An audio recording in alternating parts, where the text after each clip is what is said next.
This episode is brought to you by Redfin. You're listening to a podcast, which means you're probably multitasking. Maybe even scrolling home listings on Redfin, saving homes without expecting to get them. But Redfin isn't just built for endless browsing. It's built to help you find and own a home. With agents who close twice as many deals, when you find the one, you've got a real shot at getting it. Get started at redfin.com. Own the dream.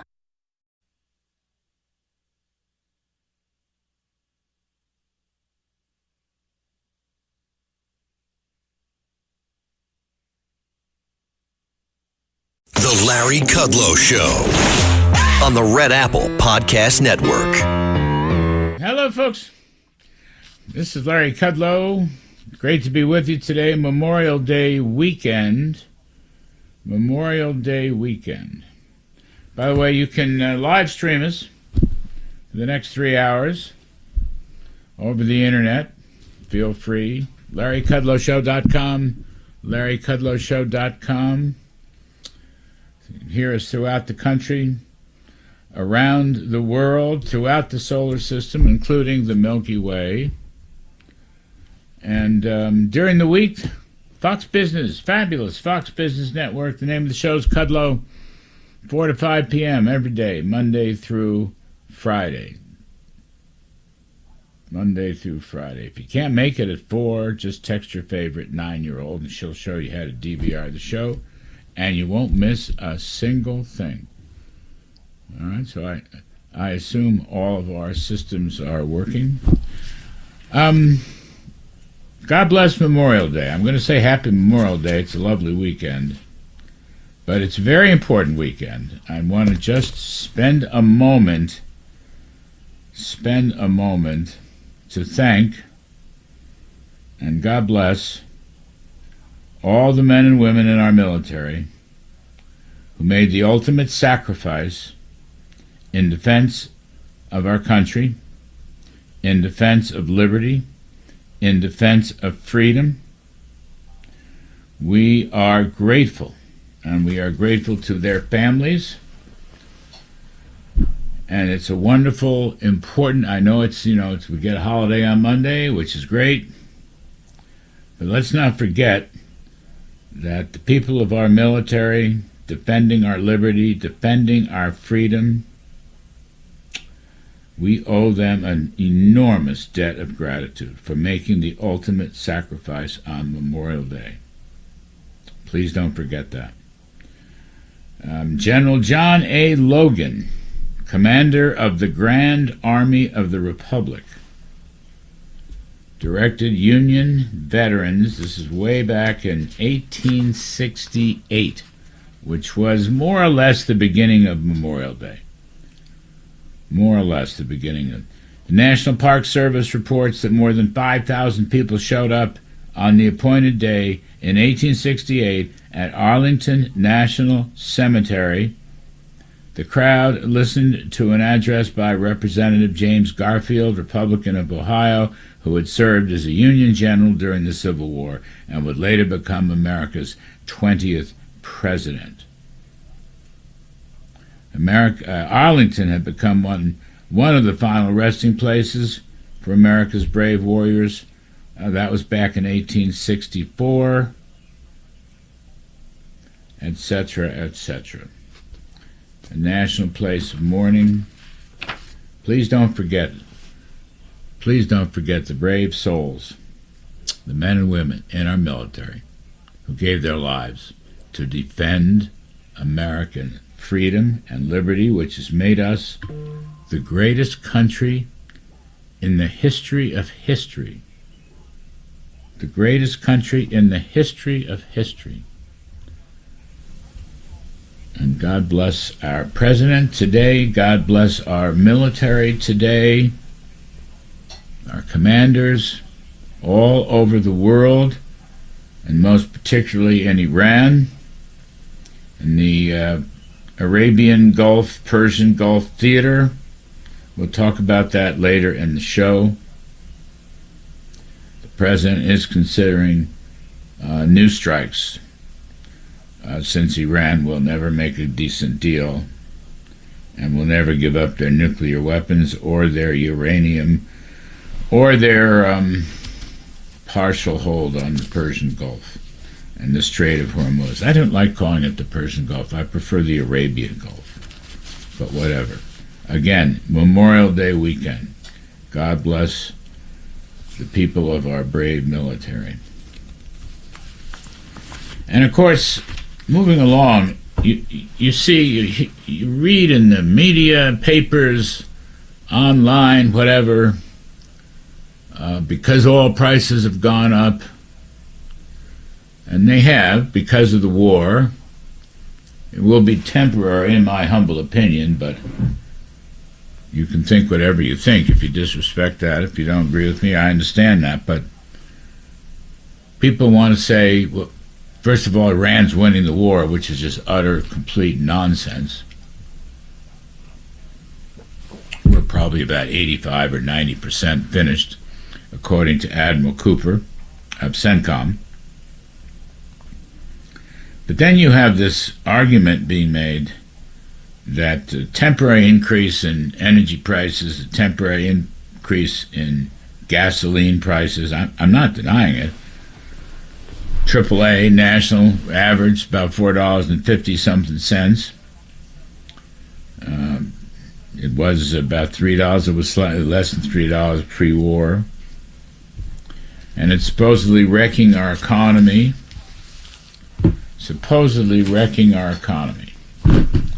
And I just want to say that is utter nonsense.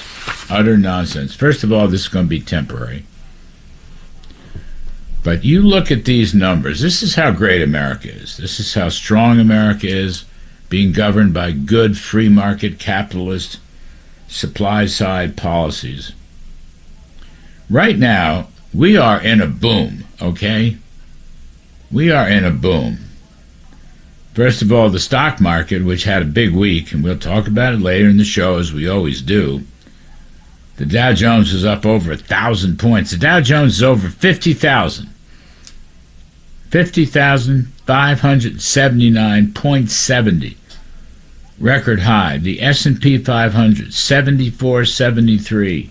I mean, these are record highs. The NASDAQ, 26,343. Don't forget that. I mean, you can obsess all you want about gasoline, and I know it's a burden for some people. I get that. It's a burden. It will be temporary.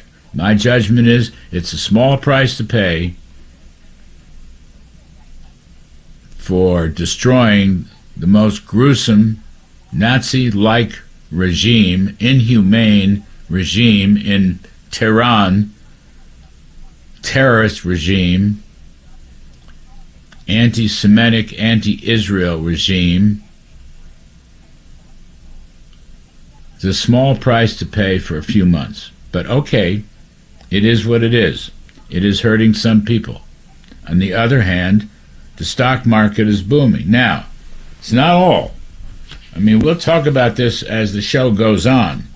But I just want to note the Atlanta Federal Reserve Bank has an ongoing tally of the second quarter, which will officially end in June. And right now they're saying that the U.S. economy is growing at 4.3% at an annual rate. That is a big number. 4.3% at an annual rate. That is a big number. With only a 4.3% unemployment rate. In fact, employment has been growing much faster than people expected. We are in a business boom. Profits are roaring. We are in an AI boom, a technological boom. All this is keeping down costs. The underlying inflation, the underlying costs of the economy are still very low. When you put oil in, they're much higher. I get that. But putting some analysis into this, we are in very good shape right now. We are in very good shape. Manufacturing is booming, up 4.5% the last 3 months at an annual rate. As I said, we're in a business boom, business and investing in equipment and machinery. and new factories growing at nearly 8% over the past 3 months. I don't care what the pessimists say. These are the actual numbers. Retail sales are booming. Core retail sales up 9% for the past 3 months at an annual rate. I'm just going through the latest numbers that came out in the last week or so. And yes, it's also true that the inflation rate has jumped. As I said, it's predominantly energy and gasoline. I get that.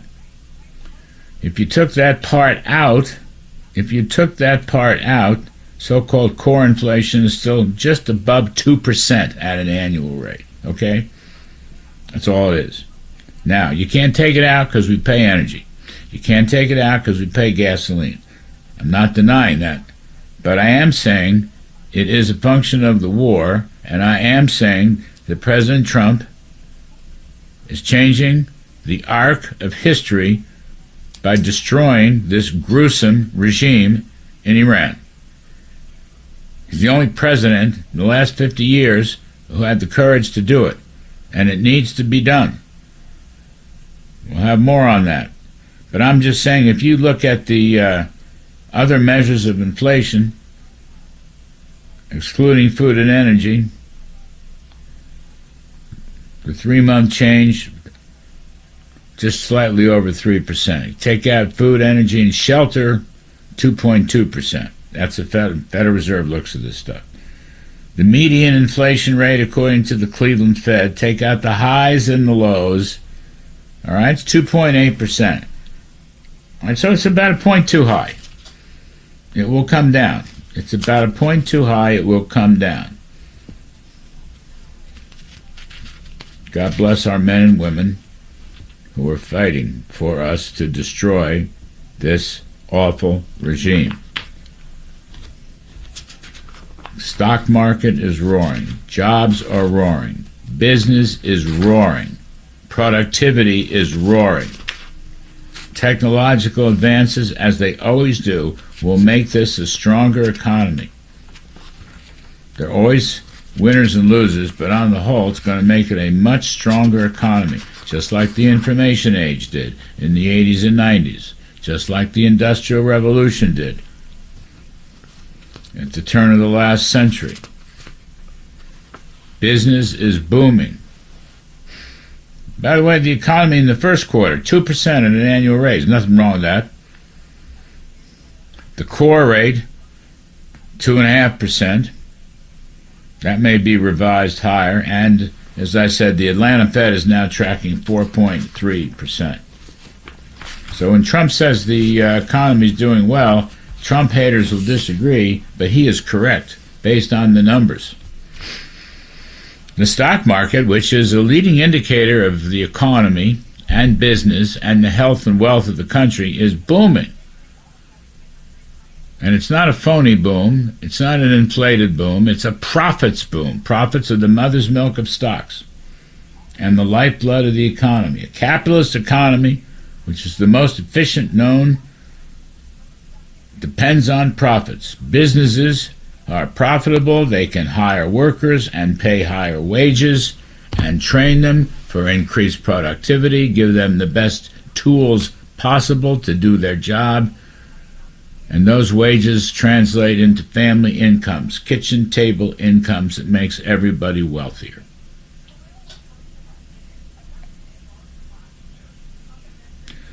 Per capita GDP, right, per person GDP in the United States through last year is a little over $90,000 per capita, per person, okay? Mr. Trump went to China. Some people think China is pulling ahead of us. It's just completely untrue. The per capita GDP in China, per person, okay, is less than 14,000. We are over 90,000 per person. They're less than 14,000. And we have advantages all across the board in technology, in energy, in AI. We have to keep it up. We have to keep our free markets free. We have to keep the incentives in our capitalist system. We have to keep down taxes. We have to keep down regulations. We have to keep down spending. We have to drill, baby, drill. These are all Trumpian policies. But I'm just saying those policies, which the media, through its Trump derangement syndrome, does not want to acknowledge, the fact is, even with the energy bump, we're in a boom. Just look at these numbers. I'm not making this stuff up.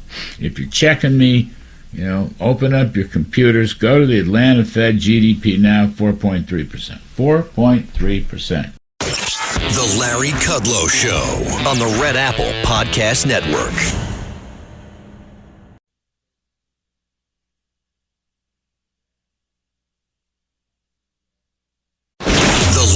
Kudlow Show. Entertaining and informative on the Red Apple Podcast Network.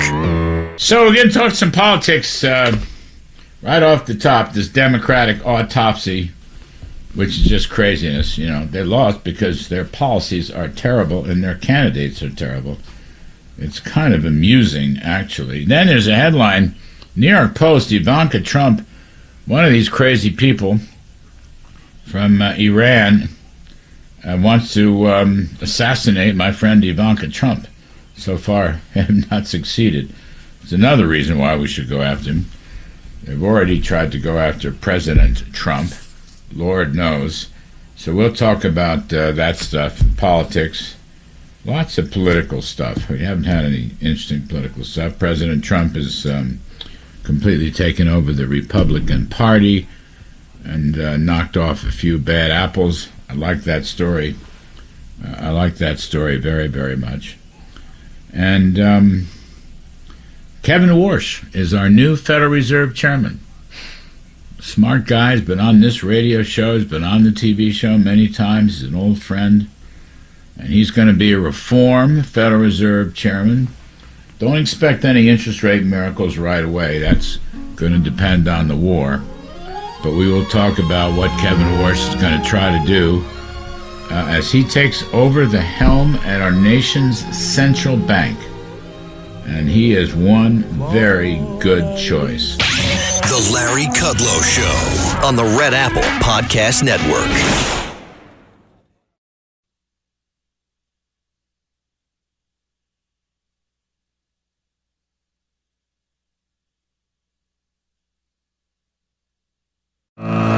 Larry Kudlow Show. Entertaining and informative on the Red Apple Podcast Network.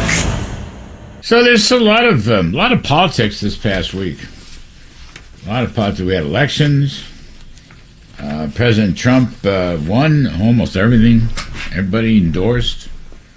Democrats came out with their autopsy. Autopsies for dead people, right? So this is Democrats are dead people.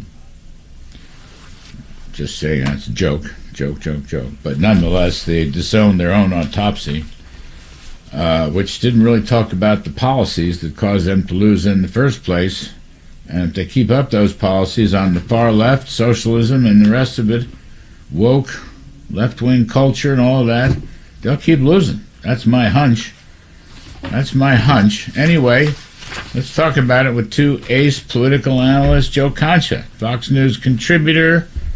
He's now a WABC radio host of the Joe Concha Show, which is 9 to 10 p.m. nightly and Sundays 11 a.m. to 12 noon Eastern Time. Terrific stuff. And Alex Marlow, Breitbart News editor-in-chief and host of the Alex Marlow Show. Let's see, his latest book is Breaking the Law, Exposing the Weaponization of America's Legal System Against Donald Trump. Trump derangement syndrome. Gentlemen, welcome. So, Alex, just a word. A lot's been talked about on this crazy Democratic autopsy, quote unquote. Autopsy. It's an odd word, but anyway, among its many flaws, it doesn't really talk about the policies, the woke policies, the high tax and spend and regulate policies, the trans policies, the open border policies. It didn't seem to mention that. And I thought that was somewhat curious because those are all the reasons Trump won. I mean, am I wrong here? Did they forget that part or what? Alex, you want that one? Go for it, Alex. All right. I lost Alex. I'll take it. I think I think my phone was inexplicably on mute, guys. Could you hear me now?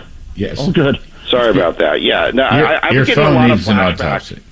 Do you guys remember the autopsy after Mitt Romney lost in 2012? The Republicans did. And their big conclusion from the Republicans was that we actually need to do more open borders policies and we need more amnesty for illegal aliens. And it really ignited the entire Trump revolution. It was all the precursor movements to it.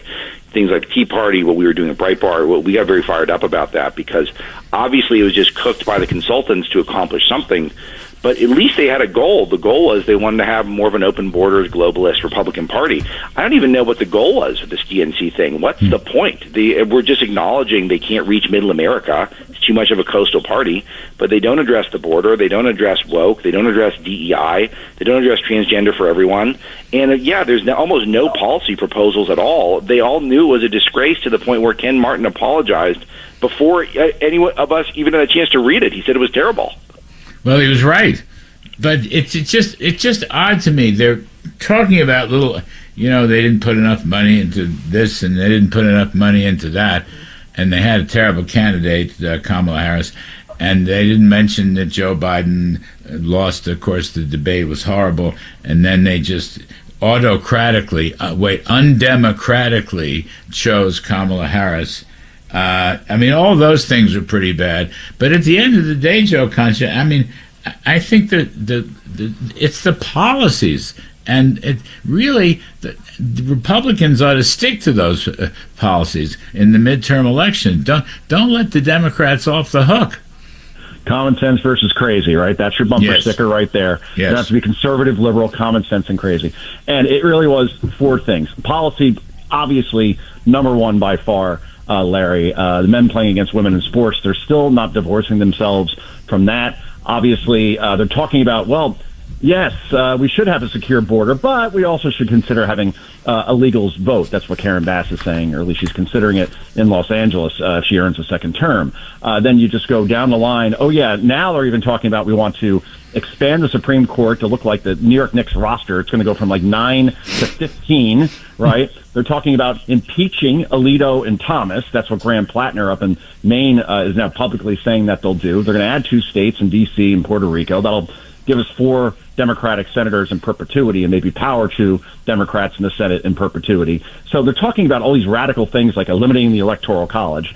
And those are things that many Americans will be like, whoa, that's way too radical. That's way too much of a power grab. And obviously, it's not going to make my life better if you want to raise my taxes by voting against the Trump tax cuts being permanent. And then I can just go down the line, all the things that they support, especially never cutting anything and only spending more. I looked at New York and Florida for a column I just wrote, guys. New York's budget for 26-27 fiscal year is about $120 billion, all right, New York State. Florida, which has a higher population, is $260 billion. So that's more than double in a state where they're ranked number 1 in economy and number 2 in education. New York's ranked number 41. So they're spending twice as much. They're not getting the return on investment. They're not cutting spending. They're only spending more. And the people there are leaving because they don't see the return on investment. But the other 3 quick factors, guys, was the fact that A, Joe Biden, his brain turned to applesauce. B, and back in 2020, he vowed that he would only take a woman of color as his VP, which meant he only had 3 choices. He had Stacey Abrams, who's an election denier and 2-time loser. Karen Bass was on that list. We see what a disaster she is. And Kamala Harris, which of the 3, I guess, is the most aesthetically pleasing. So she got the nod. And then people were stuck with her when Biden had to back out, and then she was the only option. And if they said, Larry, like you said in the intro to me, that, they didn't spend enough money on this and that during the campaign, they spent $1.7 billion in 107 days of Kamala Harris's campaign, and she lost every swing state, the popular vote, and Republicans took back the Senate. But besides that, everything went great. So, it's a train wreck right now. The question is, can Republicans get their message together, make it a very simple binary choice between common sense and crazy? And, by the way, gas prices have to come down before the midterms, or else everything we're talking about doesn't matter. Alex Marlow, they forgot to mention in the autopsy that there was never any vote to nominate Kamala Harris. Just a small point. And the other point related to that is how they tried to throw Donald Trump in jail for 750 years, and how actually several states tried to keep him off the presidential ballot altogether. Now, I find that interesting because, Joe Biden's whole thing, if you think about it, go back, but put COVID aside for a moment, most of his presidency was yelling at Republicans and Trump about being undemocratic and talking about January 6th and things of that nature. But nobody talked about how the Democrats don't have a democratic process to pick their candidate. I mean, I don't know was that important? Yeah, it's important to me. I actually have a chapter in Breaking the Law called "The Democrats Hate Democracy" because of this. And I go through it's their whole history. It's not just recent. This is just the most obvious example of it. They do nothing but talk about democracy. They don't even have a democratic process. But this is where, Larry, you got to look at what's the point of this thing. And they were insecure about it. They sat on it for 6 months before they put it out. And obviously they kind of reluctantly put it out. But Harris is a total victim in this. She's not part of the problem at all. So it shows you they're setting her up. I think she's the likely nominee in 2028 because of the nature of everyone else being a disaster. People like Buttigieg, who doesn't get any black votes. Gavin Newsom, looking at his record, he's got a very off-putting wife. All these things are going to be factors. She's the front runner to prove otherwise, and it's very important. Also note, they don't ever address violence within their party. They have a very radical party where they have cozied up to people who are openly violent, harbor violent tendencies. They tried to kill President Trump a number of times, and they'll keep trying to do that. And that also, they're in total denial of that fact, and a lot of Americans are aware of it. What, I think this business, how bad was it when Joe Biden, of course, bombed in that first debate, okay, and that wound up, they took him off the ticket. But that whole process, in other words, Biden, terrible, can't function, and then they just stuck Kamala Harris in there, Alex. That, totally undemocratic, okay, and totally reminiscent of Biden's incapacities. How important do you think that was versus the policies? Or maybe it all has to flow together, I don't know. But how important was that? Well, I do think there's a trendy word called vibe. Like, what's the vibe? And I do think all this is bad vibes. When you don't have a primary, when you've got a leader of the party who doesn't even seem to know where he is, and then Kamala with all of her cackling and how she seemed to just talk and not say anything. None of this is appealing to people who are pay loose attention but don't have any major political affiliations. Trump's done the exact opposite. He's an expert communicator. He's got the best communicators at the top of his cabinet. I'm thinking about Vance. I'm thinking about Rubio, Bessent, Hegseth. These guys are fantastic communicators. And then he adopts all the Democrats' most popular policies, from ripping up NAFTA to we're too many foreign wars to we're going to look out for the middle class and the working class. Like, all this stuff that Trump is doing is very resonant, I think, to nonpartisans. And that's why hopefully the gas prices come down and people see that again this year. Yeah, Joe Concha, just to stay on that for a second,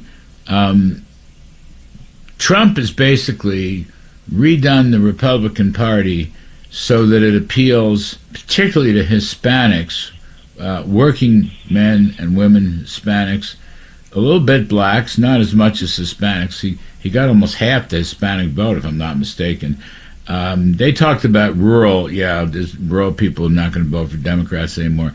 But the Democrats have lost the working class vote. That's the key, isn't it? The working class vote. Yeah, I was on Sean Hannity's show, I think it was October of 2024, and Sean asked us, like, lightning round, who do you think is going to win the election? And I said, Trump wins. He wins easily. He wins every swing state. I didn't go as far as popular vote, but, I'll take it. And the reason why I said that at the time with such confidence was because I saw these internal polls that were released, actually, so it wasn't I saw, we all saw them, where the Teamsters, rank and file, overwhelmingly supported Trump over Kamala Harris, East Coast liberal versus the guy who has our back. Then I looked at UAW, same thing. Michigan's gone because the UAW obviously doesn't want this electric car mandate that makes them lose jobs. Service workers in Nevada, no tax on tips. He's got them as well. So if Democrats don't have the working class, particularly these I mean, the Teamsters is like well over 1 million people concentrated primarily in those Rust Belt states. Well, that's how you're not going to win an election. So, yeah, they're the party of the elites. They're the party that is out of touch with working class people. And that's why I think no matter who runs on the Democratic side, I don't see how they win these purple swing states again, unless the economy is in complete shambles, because, again, they just don't seem to have anybody that can talk to them as if they're one of them. And all their top nominees right now, or their top contenders, are all in New York or California. I mean, with very few exceptions. My favorite, Alex, the two Democratic leaders in Washington, Hakeem Jeffries and Chuck Schumer, live within a couple of blocks of each other in Brooklyn, New York, which is a far left place, unfortunately. I mean, really, that's not the Sun Belt, not the South, not where the red state growth is, but they live in Brooklyn, New York, right, which is now being governed by a crazy socialist himself, Mandami. I mean, that just showed nothing's changed. I mean, there's a lot of issues in his campaign. There'll be the war. There'll be gas prices. The economy, by the way, is absolutely booming. I know gas prices are very high, and I know that's a difficulty for some people. I get that. But the fact remains the economy is booming, over 4% growth right now, which is really quite remarkable. Jobs are strong. But putting even all that stuff aside, the Democrats' social policies are unacceptable to mainstream working class folks. I mean, I think that's Alex, that's their biggest problem. It's not going to change either. All the candidates you mentioned subscribe, I'm just going to call them, to these left-wing woke policies. Yeah, and the autopsy doesn't address any of that stuff. They don't address the DEI and the wokeification of America. I think there's a lot of evidence that woke is making a comeback. I feel like there's a lot of stories that we track at Breitbart every day that are I feel like there's a lot more woke things, and this embrace these socialist mayors, not just Mamdani, now the mayor of Seattle, saying basically they want the rich people to leave, they want the tax base to leave. How's that going to go when it's cost 40, 50K a year for some of these cities to manage their homeless population that is just growing and at a rapid rate? But also, remember, their top presidential candidates are all from the left coast. So we've got the New York running the Democrat conference in Washington, and then you've got California, who's going to be the top of the presidential ticket probably. They have nothing. That's why they're polling 20% as a party right now. Terrific stuff. Fellas, take a break. Joe Concha, Fox News, and WABC radio host, 9 to 10 p.m. every night. Hard-working guy. Sundays, 11 to 12 p.m. Alex Marlow, Breitbart News editor-in-chief, host of the Alex Marlow Show, daily 1 to 2 p.m. Eastern Time. I'm Kudlow. We'll be right back with more politics. The Larry Kudlow Show on the Red Apple Podcast Network.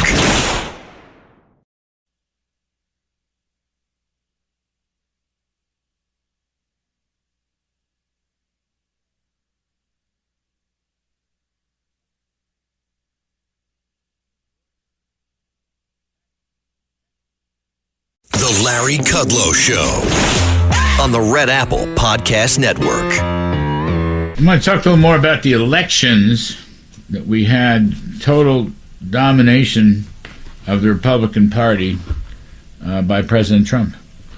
Okay. Let's see. Knocked out Senator Cassidy of Louisiana. Knocked out Thomas Massie of Kentucky. Endorsed Paxton in Texas over John Cornyn.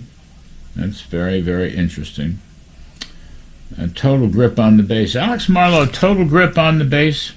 Total grip on the base. It's easy, but let me just ask you, the newspapers are making a lot of this weaponization fund, and the fact that some Republican senators are balking at that. What do you make of that angle?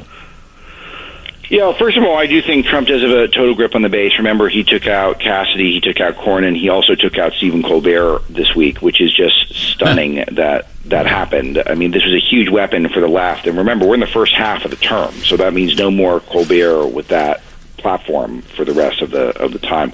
But I don't love the weaponization fund. I wrote a whole book about weaponization. I think it's a massive problem. A lot of people were unfairly targeted by the government.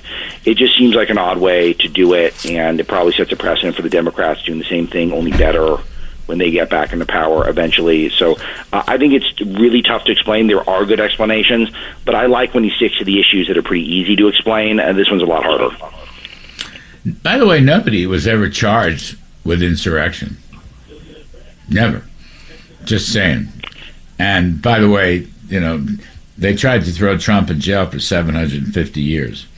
None of that ever panned out. It was all crazy stuff.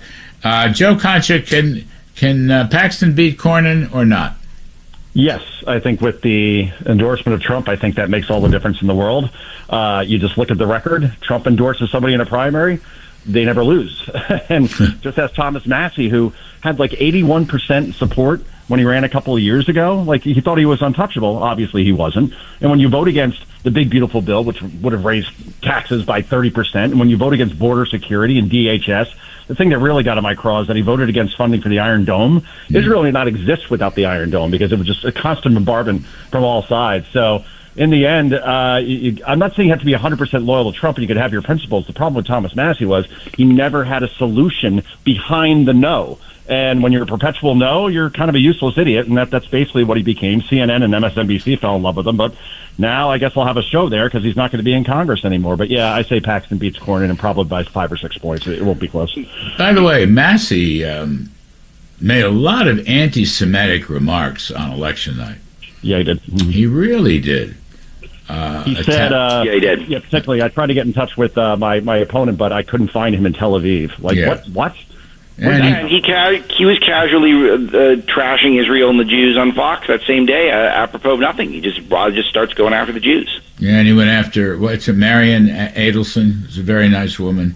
I mean, it just really. I'm glad to see him go. You don't think he's going to run third party, do you, Alex? Go, Alex. I think his brand's totally torched. We liked him when he was this sort of goofy, nerdy iconoclast, and now he's just this slick social media preener. It's just horrible branding. And a big shout out to Kim Paxton's political team.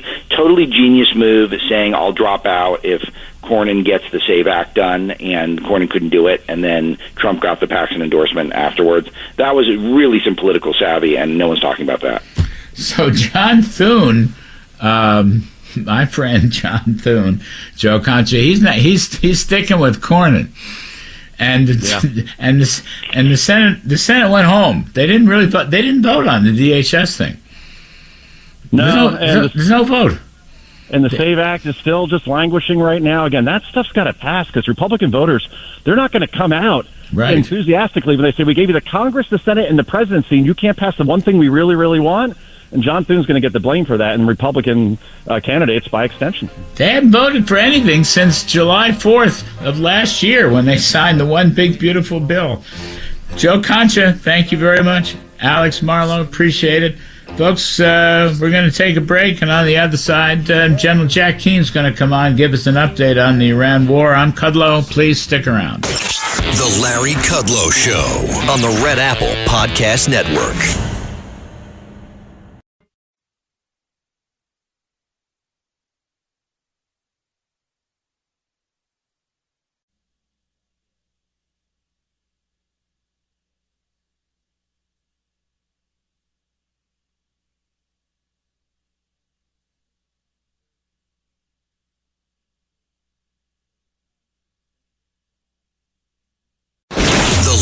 Kudlow Show. Entertaining and informative on the Red Apple Podcast Network.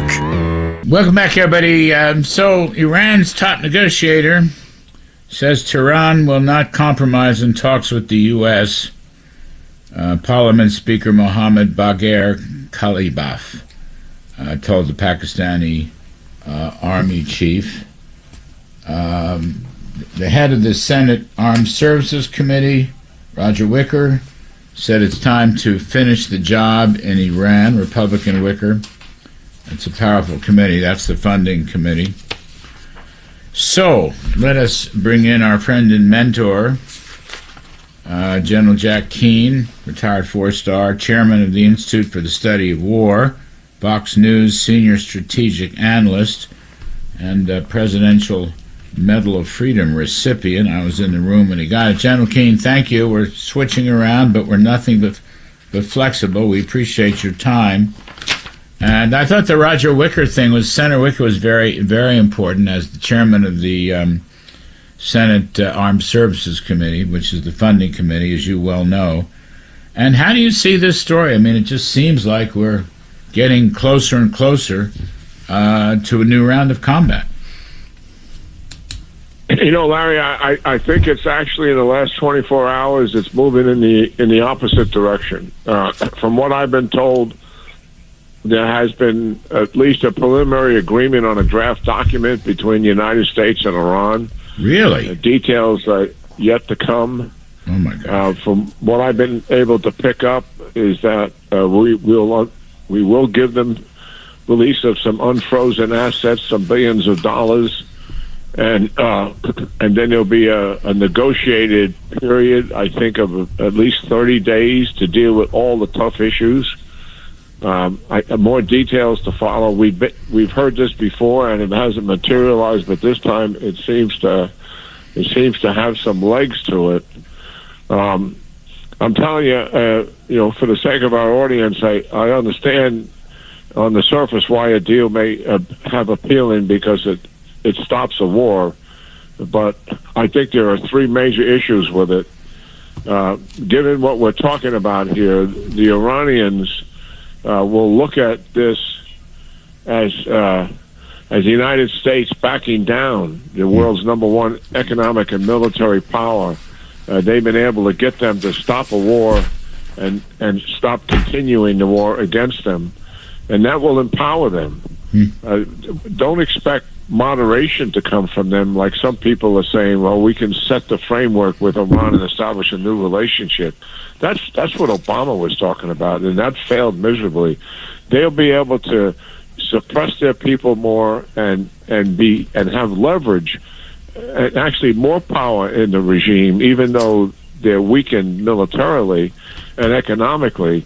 They will see this deal in the United States backing down as giving them long-term strength, and the money eventually from finalizing the deal will enable them to recover and start supporting their proxies. And that's the second reason why a deal doesn't make sense. The third reason is, and you and I have discussed this, even if we sign on a dotted line and you have the Iranian signature and they agree to all the objectives that our president wants, does anybody really believe that they will not reverse all of them and undercut every single one of them going forward? Because that is who they really are. They will cheat, obfuscate, and do everything they can to recover their ballistic missile program, their nuclear program at covert sites, despite the fact we're going to have inspections.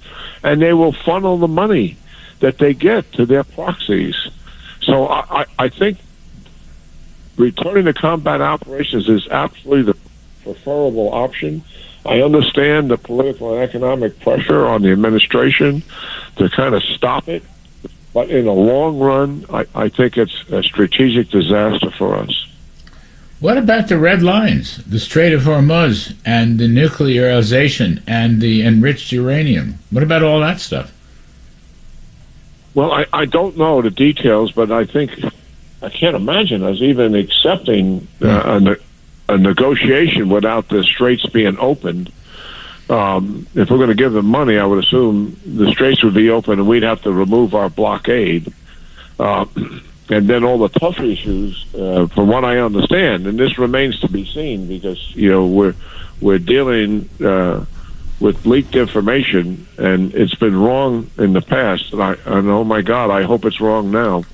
But the nuclear aspects, all the key ingredients would be negotiated over time. And as we know, the Iranians have been steadfast in not agreeing to that. And, telling us, well, we will agree to it, or we can work through it and come to a satisfactory mutual understanding. Whatever words they use to convince our negotiators that there really is a promise and an expectation that our objectives will be fulfilled, I think is completely hollow. They've been at this for 6+ weeks, and what have they achieved? They've achieved exactly what they wanted. They shut down the war because they shut down the Straits of Hormuz, and they just wanted to delay the negotiations to have the pressure build on the administration politically and economically to get them to make more concessions. And that seems to be the path we're on. Well, wow, this is all new to me. I mean, President Trump, so he's going to make a deal, and we're going to wind up giving them money, and then there's going to be another 30-day negotiation? That's crazy. That's what I'm being told. I haven't seen it myself. There's been false information like this, recently, and thank God it turned out to be that, false information, not reliable. But these are coming from reliable sources.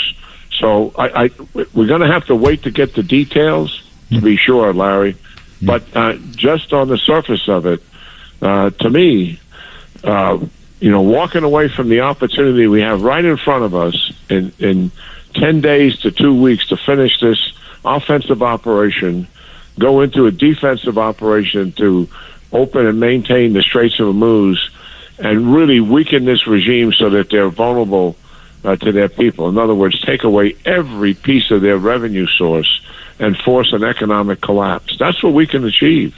And that seemed to me what we started out originally, weaken the regime so they're vulnerable to their own people. That objective is achievable. And we appear to be walking away from it if this leaked information about a potential deal in the offing is true. You got all these oil analysts talking about how they might have another 10 days, but they're losing storage space for their oil. They're not going to be able to. Actually, talking about oil spills, they may be spilling oil into the Persian Gulf or the Arabian Gulf. In the blockade, we would give up the blockade. We would end the blockade. I mean, it's a gift. None of that makes any sense to me. Wow. We don't know the details. I mean, I can't imagine us even going into an agreement to go to negotiations. I mean, we've been in negotiations for 6 weeks. Yeah. And now we have an agreement to do more negotiations, but there has to be something in the agreement that we don't have now, like open the straits, open the blockade, and I've been told we give them some upfront money. We have to see the details of that. So you and I are speculating here, but I wasn't going to keep this to myself and keep it away from you and your audience, based on the fact that it is reliable sources that are passing this information around. And Senator Roger Wicker just came out and said we got to finish the job. He's the head of the Senate Armed Services. I mean, among other things, the Republican Party is going to be badly split over this. I totally agree. I mean, you know the politics of it better. I talked to Chairman Wicker yesterday on a different subject, and what did he say? And he brought this subject up. He and I are on the same page. We are in 100% agreement, on the futility of making a deal and what it really means to the Iranian regime. And as he said, General, we know they're going to cheat. I mean, even no matter what we sign, he said it in his statement, it's not worth the paper it's on, because we know they're going to cheat. And we're going to convince ourselves because we have anywhere, anytime inspections that we're going to be able to do this and verify. But they're going to do things that we don't know about. They do this covertly. We only found out about the Fordo site and the underground site at Natanz, those two sites. We found out that from informants about that. They were deceiving the IAEA that they had secret sites where they were building nuclear capability. It was likely people who were working at those sites that gave information to part of the Iranian resistance who gave it to the Mossad. And that's how we got that information. So we know they're going to do that again. If they don't, they probably have the areas already designated, to where they're going to do this, despite the deal and despite all the verifiable plateaus we have in the deal. That's who they are. And that's why you can't trust them. After 47 years, we have the same experience dealing with these people now that we had with the Soviet Union. And you get to know who these people are. And they clearly are that. Well, yeah. I mean, but just back to the politics and the oil. I mean, is Iran going to let hundreds of oil tankers go through the strait? I mean, that's the only way you get oil prices down, and therefore gasoline prices down, and therefore presumably help the midterm elections because you get gasoline down. You have to completely open. You got to get hundreds of ships sailing through. Other than that, you'd get a few bucks of decline in oil prices, but that's all you get. I mean, this deal opening up the Strait of Hormuz with certainty? Well, I would imagine the Straits of Hormuz, that's got to be job one. You know, that they have to open that up and get those ships moving. Yeah, sure. And we would obviously have to shut down our blockade as part of that deal. Yeah, I mean, there's over 1,000 ships that are tied up in the Gulf right now. You're absolutely right. And we had over 100 passing through on a daily basis, but as part of normal trafficking.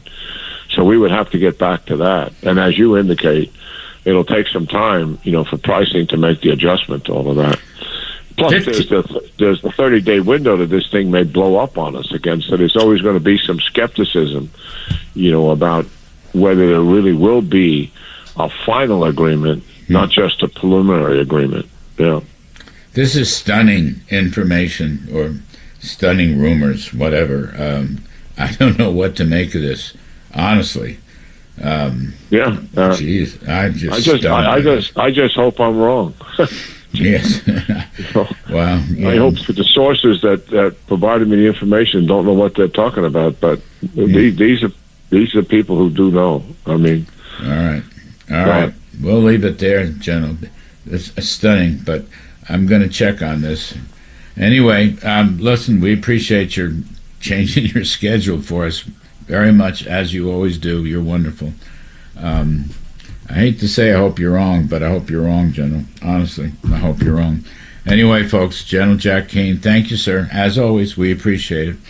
We're going to take a break here, folks, and we'll come back. We're going to talk to John Carney about the Federal Reserve. I'm still digesting General Keane's latest information. I'm Kudlow. Please stick around. The Larry Kudlow Show on the Red Apple Podcast Network.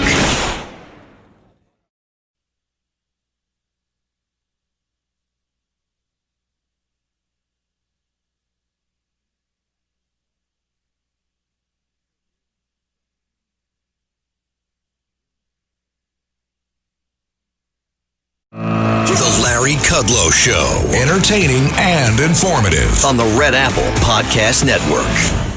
All right, so we're moving pieces around. We've got Mike Faulkender, former Deputy Secretary of the Treasury, and we've got John Carney of Breitbart News. Fellas, thank you. We're going to run into a break. I hope you'll stay with us and go to the next block also. I'm still reeling from Jack Keane's rumors, I guess. General Keane was saying that some kind of deal has been reached. And we're going to give them money, and we're going to loosen up the sanctions, but the red lines on nuclear and uranium have not been reached. I don't know. It's just kind of rumors out there. I wanted to talk to both of you separately, but we're going to have to go together. Kevin Warsh is the new Fed chairman. That's the good news, okay? Good news. And the economy is pretty damn strong. That's also the good news. So, John Carney, Breitbart News editor for economics and finance, co-author of the daily Breitbart Business Digest, as I said, Mike Faulkender, former Deputy Secretary of the Treasury, and he runs all the economics for us at the America First Policy Institute. John Carney... So, I'm still reeling from this other thing. Anyway, Kevin Warsh, he's calling himself the Reform Fed Chairman. And it was a lovely ceremony. I couldn't get down there because I'm up in Connecticut on vacation. But in any way, apparently it was a pretty good meeting. President Trump spoke nicely. He's not putting any pressure on. What's your quick read on this thing? Hello? John? I thought the most important thing Kevin said, Larry, was that he was going to be the reform chairman of the Fed, and that he was going to get rid of he called it the static framework and models. That's very important, because the Fed really does, and we've talked about this before, have a model where growth sets off alarm bells. We need to not have that anymore. The economy can grow a lot faster than the 1.8 or 2% that the Fed thinks, and it's very bad for growth. Just having the Fed have that as a speed limit. Even if we grow faster, everybody has to then start to worry, is the Fed going to put the brakes on it? So he's going to throw out the so-called Phillips curve, which is a trade-off between growth and inflation, or between low unemployment and high inflation. Can he get that through the staff? I think he can. He's going to have to hire people, Larry. I mean, as you know, one of the big powers that the chairman of the Fed actually has is over the staff. And I think he actually can bring in new people. Frankly, I don't know if he'll take the job, because maybe it's a step down, but make Stephen Myron the head of economics for the Fed. Bring him back. Oh, there's a very interesting point. Mike Faulkender, just before we break, I hope you can stay with us. You think he would do that? Keep Myron there, make him the chief of staff or whatever? I think that would be a great thing to do. I think that Myron would be good to go into Powell's seat if Powell would ever step down. Yeah. But keeping Myron in some capacity until then, like the chief economist or some kind of chief of staff to Warsh, and to enable him to do the transition into the chairmanship, I think that would be a great move for both Myron and for Warsh. I know, I like that. That's a great idea. Fellas, please stay with me. I got to take a break. It's a short break. We'll come back on the other side and drill down. John Carney, Mike Faulkender. Stay with us. I'm Kudlow. The Larry Kudlow Show on the Red Apple Podcast Network.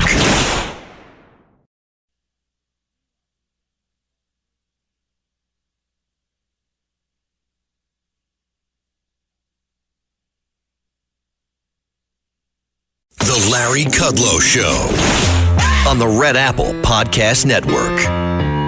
All right, so we're going to come back to the Federal Reserve, still digesting the General Jack Keane rumor that a deal has been struck, a very incomplete deal, I might add, with respect to Iran. But we'll deal with that. Alex Gray is going to come on in a little while. Meanwhile, we've got Mike Faulkender, former Deputy Treasury Secretary and top economist at AFPI, America First Policy Institute, and the great John Carney, co-author of the daily Breitbart Business Digest. I love this idea. So this is a Carney special. So we're going to make Steve Myron's going to be some kind of chief economist or chief of staff, and then when Kevin Warsh takes away Jay Powell's parking spot and Powell finally leaves, or he gets pardoned or something, these are all Carney ideas, and Myron can then take the seat. That's very interesting. Let's see, Mike Faulkender, what happens on interest rates? Give me some speculation on interest rates. Mike, are you there, Mike Faulkender? I'm here. Can you hear me? Yeah, I got you. I think it's going to be a while. Before Warsh can get interest rates down. I think until the Iran situation is resolved and you start to get a reversal of some of the increase in energy prices so that the headline CPI number starts coming down, I think he needs to build credibility as an inflation fighter, as an inflation hawk, and until the CPI number starts coming down, I don't think he can do anything about bringing down rates. I reject the notion that rates are on the verge of going up. I saw Waller said something about rates, maybe the next interest rate move being an increase. I don't think that makes any sense, because the cause of the recent inflation is from the closure of the Strait of Hormuz and the energy shock that's going on from the Iran war. That's going to be resolved. And so I think that the Fed should be looking through it. So I reject notions of raising rates, but I don't think that we can get a rate reduction through until the Iran situation is resolved. I tend to agree with you, John Carney. I think, John, right now, if you subscribe to the supply side views and the productivity views from AI and so forth, and there's a tremendous business boom going on, which I know you've pointed out. It's AI related, but it's really covering the whole economy. I mean, I think the supply side view right now is to do nothing, and hope that something good happens in Iran, although it's got to be something truly good, not just some phony deal.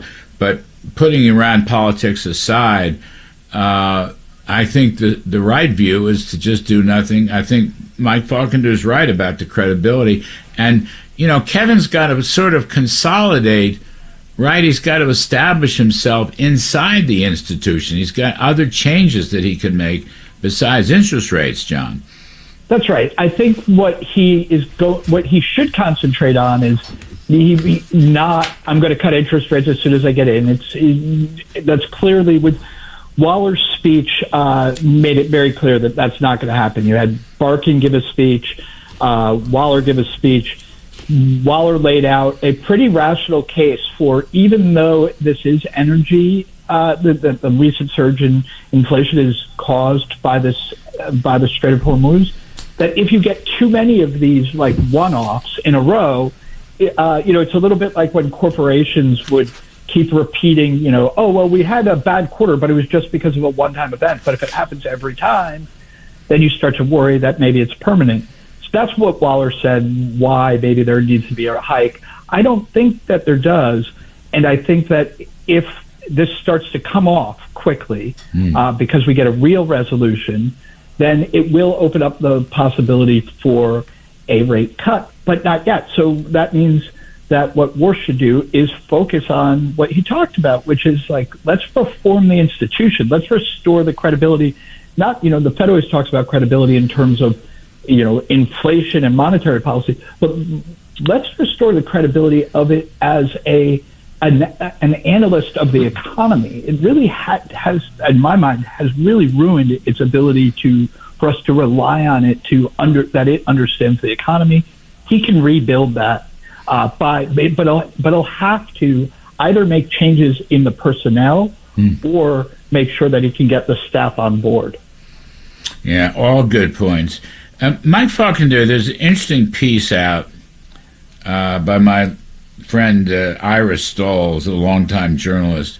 There are nearly 25,000 employees of the Federal Reserve System, including the regional banks, okay? 25,000, okay? The Bank of Japan has 4,600. The European Central Bank has 5,000. Let's see, the Reserve Bank of India has 13,000. They're almost as bad as we are. But 25,000 employees, not very well run, not real budget cutting, not in tune with waste, fraud, abuse, and corruption, not accountability, too many Fed members and or Reserve Bank presidents doing inside trading. I mean, those are management issues, but they're probably important management issues, and Warsh can begin to tackle those. Wouldn't he, getting the rates down, I don't see any rush. You guys agree with me on that. The economy is very strong. I mean, why not do this other stuff? Change the models, go after personnel, try to consolidate, a better staff, those kinds of things, Mike. I agree entirely. I think Warsh needs to start with a full review of the economic model of the Fed, but also of the employment activities and where resources are being allocated. So, the Fed does have a large supervisory staff because post Dodd-Frank, they were given responsibility for supervision of bank holding companies.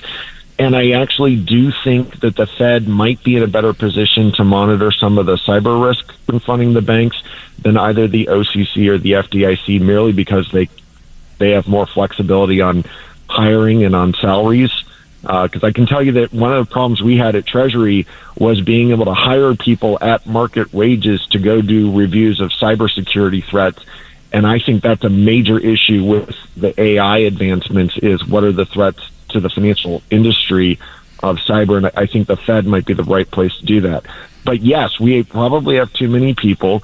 We do need to review some of the communication failures coming out of the Fed. We do need to review some of the tools that were deployed during the financial crisis that never got put to bed. And we do need to think about what is the long-term size of the Federal Reserve? How much does it start as the financial assets that the Fed's holding start to mature, are they just going to let them run off? Are they going to actively sell them in the secondary market to bring down the size of the balance sheet? All of those things Kevin Warsh has already started thinking about and should conduct a full review of to make sure that if you get the role of the Fed more narrow, more scripted down to what its legal authority has been, you're in a much better position to maintain the independence over monetary policy. Yeah. John Carney, in the last minute, you wrote a great piece on the AI productivity boom. It's legit. It's going to have wonderful consequences down the road, but it's not inflationary, John. That's absolutely right. And one of the things I've been trying to drive home with this is it's not inflationary. They're not buying the same things that consumers are buying, so it's not going to push up the price of groceries or anything like that. Also, as it increases productivity over time, it will be disinflationary. But even more important, I think people have to understand that the AI boom is not just a bunch of hiring a bunch of tech people. This isn't something like social media. There's actually it's Caterpillar is benefiting from this. GE Vernova is benefiting. It is spreading out throughout the economy because what we need are data centers. We need electricity. So this is not a narrow boom. It's actually a quite broad boom that will really benefit the economy. You know, it's a lost art, but the stock market, which is booming, okay, it's booming. And it doesn't need any changes in rates right now. It's just booming on profits and AI and all the rest of this stuff. It's telling you that the future economy, I mean, presumably with a year lead or some such thing, it's just telling you the economy is in very, very good shape. Even stronger with that. People now, the market now is telling us that interest rates are more likely to go up than down, but the stock market is still booming. That didn't scare people. People said, we can even take that. Yeah, well, the bond market is still in a range. I mean, people are panicking over things that they shouldn't panic over. You know, one big, beautiful bill, Mike Faulkender, you were essential when you were the deputy at Treasury to get this goddamn thing through. One big, beautiful bill. People don't give it any credit at all, but the economy is booming right now, particularly the full cost expensing, but also all the other things, the deregulation, the drill baby drill. People do not want to give the American economy credit. I probably only have about 30 seconds, Mike. Yeah, I mean, if you think about the ability to absorb the change in gas prices that we have witnessed recently, that is because the fundamentals otherwise of the economy were very strong, and the centerpiece of that was making the tax reform in TCJA permanent, and then the extension of the expensing that we did in One Big Beautiful Bill, plus, of course, the deregulation. The White House put out another deregulatory piece this week on refrigeration. Yep. But when you think about just the reductions in expenses that businesses are incurring, as well as the reduction in compliance hours that the American people are, all of that is going to be part of this productivity surge that is, at the end of the day, the basis of real wage growth. It really is. It's terrific stuff. By the way, real interest rates are going up. That's a good thing, too. Thank you, gentlemen. John Carney of Breitbart, Mike Faulkender, former Deputy Treasury Secretary. I appreciate your flexibility. Folks, we're going to take a quick break, and then we're going to come to former National Security Advisor Alex Gray. Some more on these Iran rumors. I'm Kudlow. Please stay with us. The Larry Kudlow Show on the Red Apple Podcast Network.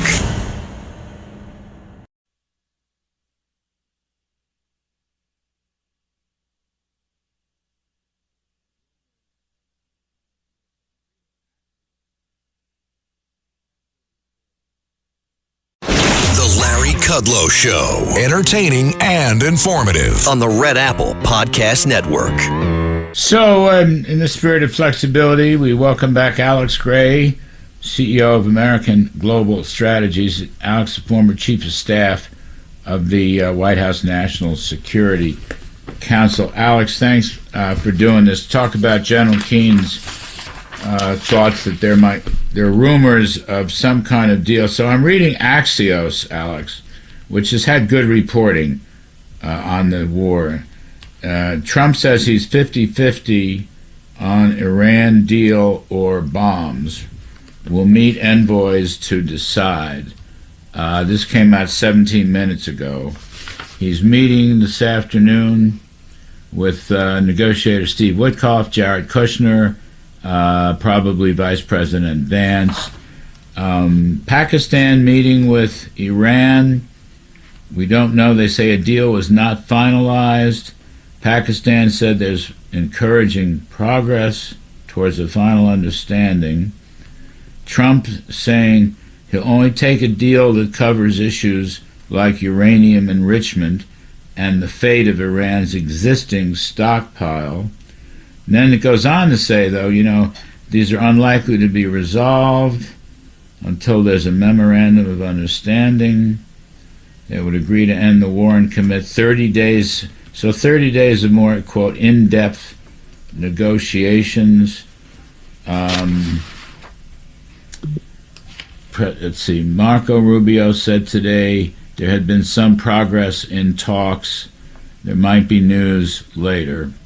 He said Iran can never have a nuclear weapon. All right. So it's just, what do you hear? You're hearing similar things, or what are you hearing, Alex? Can you bring us up to date? Yeah, Larry, I know there's a lot of speculation in Washington that the president is getting advice from some quarters, and I can't say with more specificity who that advice is coming from, but he's getting advice that it may make sense to strike a deal with the Iranians whereby there would be some release of assets that have been frozen, Iranian assets that have been frozen under previous sanction regimes, in return for unclear what, in return for some sort of Iranian concession that would allow us to avoid returning to military strikes. And I think at this point, Larry, we should probably just step back a little bit and say that these tactical negotiations can't be allowed to confuse the big picture strategic issue, which is very simple, which is that since 2015, when he was first running for president, Donald Trump said he would never allow Iran to get a nuclear weapon. And I think that has to be the number one point here, and everything else, all these tactical, gossipy things and axios have to all be subservient to that key point. We cannot allow Iran to get a nuclear weapon. Donald Trump has been so unambiguously clear about that. And the second point, Larry, is we have to be clear that the Strait of Hormuz cannot be an Iranian lake. It cannot be tolled. We cannot impose a tolling regime. It has to be open to free navigation and free commerce, and the Iranians cannot have more control over the Strait of Hormuz after we've destroyed their military and a big chunk of their regime than they had before we did that. And I think those two things have to be non-negotiable. The other thing the president keeps saying is, he calls it nuclear dust. But, he was very explicit in the last 24 and 48 hours that we want to, the enriched uranium, which is nuclearized uranium, basically, has got to move from Iran to the United States. He's said that over and over again. So why would we do a deal that gives them money, all right, releasing assets, quote unquote, gives them money in return for 30 more days of negotiation? It doesn't sound like a Trumpian deal, Alex Gray. Yeah, well, look, Larry, the president rightfully talks about the panicans when it comes to his trade agenda. I would hope that he is aware that there are some panicans running around who are not fully aware of the hand we have against Iran. We are actually, despite the media narrative, which has just been extraordinarily, almost even for a media that is anti-Trump, it has been almost anti-American in its decision to just provide nothing but negative coverage of this conflict, and it has absolutely shifted the American public's perception, and that's incredibly unfair because we are playing a much better hand in this conflict than the Iranians are. This blockade that the president has imposed has forced the Iranians, one, it has put them on the edge of a social unrest. It has forced them to totally rejigger their supply chains. So their supply chains are now running through Central Asia for a large number of their key commodities, which is a very vulnerable place for them to be. That's not coming from the maritime routes that they traditionally come from.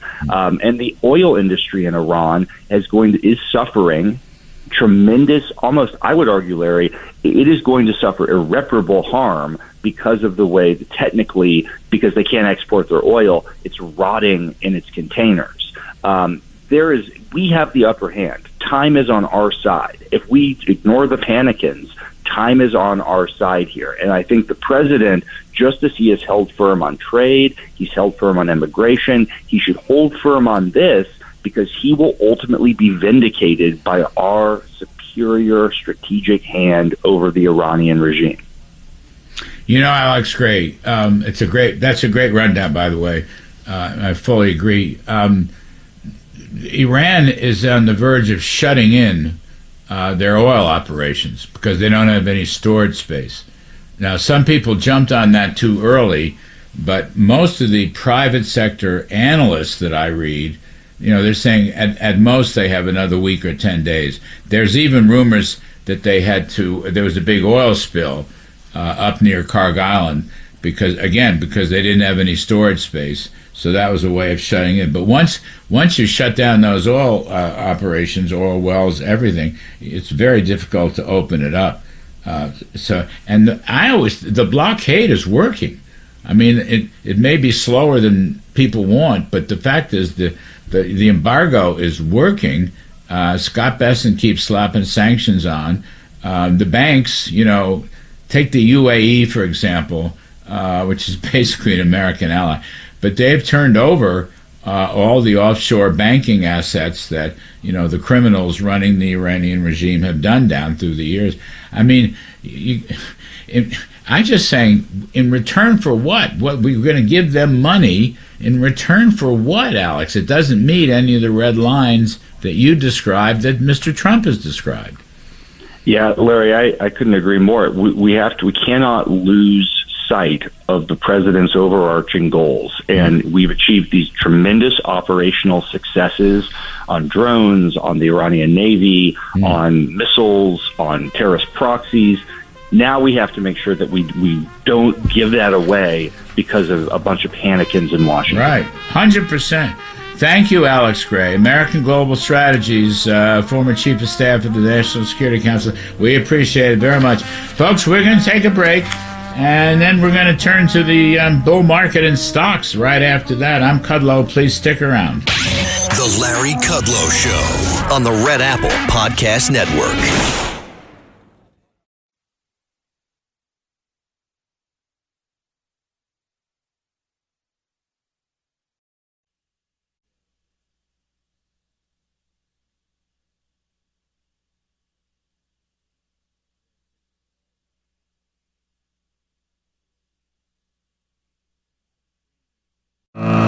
Larry Kudlow Show. Entertaining and informative on the Red Apple Podcast Network. Welcome back, folks. We go to hour 3. We're going to do some stock market work, and we're going to do some money and politics work, and we're tracking the Iranian story that there could be some kind of deal, but I don't know. I can't believe President Trump will give up on his red lines. But we'll figure all that out as time goes on. By the way, you can live stream this radio show over the internet, LarryKudlowShow.com, LarryKudlowShow.com. And after the Memorial Day holiday, Monday, we will resume Fox Business. The name of the show is Kudlow, 4 to 5 p.m., Monday through Friday. And if you can't make it at 4, just text your favorite 9-year-old. She'll teach you how to DVR the show. You'll never miss a thing. We're going out to the Reagan Library. Let's see. We're going to broadcast out there Thursday and Friday, big economic conference. I'm going to interview Scott Bessent, among many other things. Let us bring in our expert. I mean, we talked about the bull market in stocks, which is awesome. Everything's going up. Stocks going up. Earnings, profits are going up. Business is going up. AI is going up. Caterpillar's going up. Wow, this is the most fun I've ever had. Stephanie Link, Hightower Advisors, Chief Investment Strategist and Head of Investment Solutions. As you know, I've said many times, I sleep better at night knowing that Stephanie Link is still in the investment business. And Jim Lacamp, down there in Texas country, landman Jim Lacamp, who on the side, he's got a side hustle, Morgan Stanley Executive Director and Senior Portfolio Manager and Director. It's a great side hustle, Lacamp. You've been doing this for how long? We've all been doing this for how long? Stephanie, I'm going to go to you because this is the most fun I've ever had. Honest to God. Even the bad. I know inflation is high and gas prices are high, but it's like everything else is just doing so well. I can't stand it. I mean, I love it. The Kudlow Trust is doing well. What do you make of it, Steph?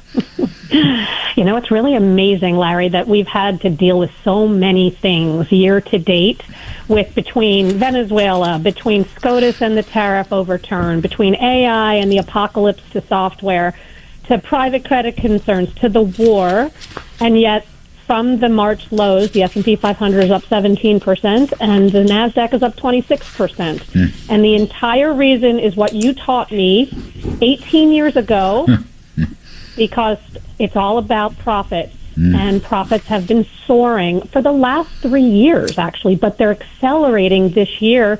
And a lot of that is because of the consumer continues to consume, even though people don't believe that to be the case. Well, I look at all these data points that a lot of these companies are reporting, and I listen to the bank companies, and they're telling us that the consumer continues to spend. And then, of course, it is this AI revolution, but it's not just AI and the CapEx and Mag 7. It's the food chain. It is, if you believe in AI, you need more data centers. If you believe that, you need a better grid, and we haven't upgraded the grid in over 50 years. Jim's going to tell you that. He's down in Texas. They've got the worst grid. And you need power, and we don't have enough power. So all of that is fueling better economic growth of about 4% in the Atlanta Fed tracker, and earnings growth of about 25%. That's good. That's good news. 25% earnings growth is just awesome. It's completely, I mean, you're right. And you know what? Just one last point before we get to Landman. The retail sales numbers were very strong, surprisingly strong, right? Including the so-called core. But the core is up 3-month change, 9.2 at an annual rate, 12-month change, 5.7.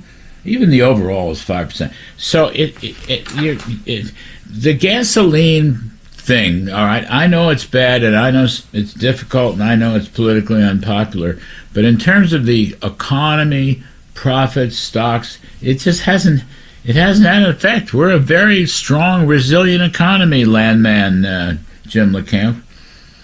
We are, and to dovetail onto what Stephanie was saying, and the inside part of that is productivity, and not enough people talk about productivity, but it's absolutely accelerating. A lot of that is AI, and every day we hear about layoffs related to AI, and that is happening. But on the other side, as often happens with new technologies, as always happens with new technologies, is you have hiring on the other side. We have all the money being spent on CapEx has resulted in newer and better paying jobs. And then we have deregulation that's finally kicking in, and the Trump tax breaks that are very, very business friendly. So all of these things are tying into a pretty robust economy. Yeah, it's a little bit K-shaped, and some might even say a little bit L-shaped, but overall, it's a robust economy, and 4%, as Stephanie said, is very strong on GDP growth. So right now, you just can't quibble with the market. We're above the 10-day moving average on all three of the major indices. Every day, I screen for breakouts, and they're happening every day. And when that happens, when there's enough players out there playing that you can field a team with different industries and different stocks, then you got to play. And that means this market is still alive. There's some risk to it. The Cerberus of higher rates, higher inflation and higher oil prices is an issue, but right now the market is the honey badger. It just doesn't care. Non-farm productivity last 4 quarters, 2.9%. Call it 3. That is a big number. Compensation per hour wages, 4.2%. This is the whole non-farm economy, okay? Therefore, unit labor costs, the 4-quarter change is 1.2%. Now, that's an important number. That's, first of all, that's a profits number. Unit labor costs are low, profits are high. Second of all, in some sense, it's not only the cost of labor, but it's the basic underlying inflation rate. You just got to take it. It's not the CPI. It's just the economists of all stripes understand the importance of unit labor costs. When they're high, you got a problem with inflation. When they're low, you don't have a problem. They're 1.2%. Okay, so that's very. I mean, I think just right there, it's the heart of profits, but in some sense, it's the heart of inflation too. And I think people are too panicked. You think? I mean, I know there's been a lot of talk about bonds. People are going crazy because, Stephanie, their bonds. Wait, let me look at my stock sheet. What are you, 450 on the 10-year? Hold on. 456. You're right. All right, so I would dare say it's been in a range for a year. Yes. Basically. Actually, probably longer than a year stuff. But really, are we having a big break, down 4 basis points yesterday? Is that a problem? Why is that a problem? I don't think it's a problem here. I think if the 10-year gets above 5, you might have some switching happening. That's the only thing. So that's what we're watching. And I would tell you, so we're watching tariffs, we're watching geopolitics, inflation, Fed, new Fed, and now we're watching the Y, right? The yields part of it. But it has been in a range, which has been really remarkable, to be honest, Larry. But I want to just get back to half a sec on the earnings front. Earnings of 25%, but guess what? Revenues rose 11%, and margins actually expanded in the S&P 500 by 75 basis points. In the face of all of this inflation and this scare, right? And I would just also mention, in terms of back to the consumer, the household budgets, in terms of what they use for gasoline, it's 3% of their budget.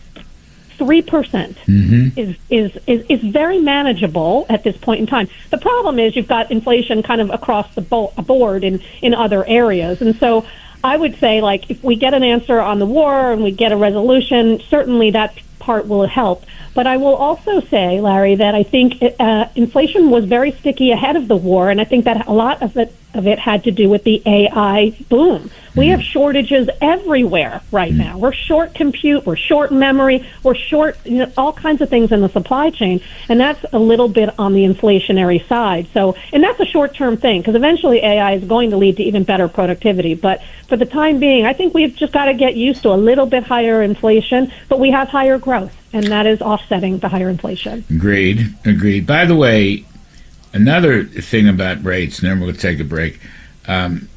Year to date, the 10-year has gone up 39 basis points at 456. Year to date, 39 basis points. Of that number, decomposing it, real yields, looking at the tips, real yields are up 24 of the 39. So really, that's capital returns, or let's just say economic growth.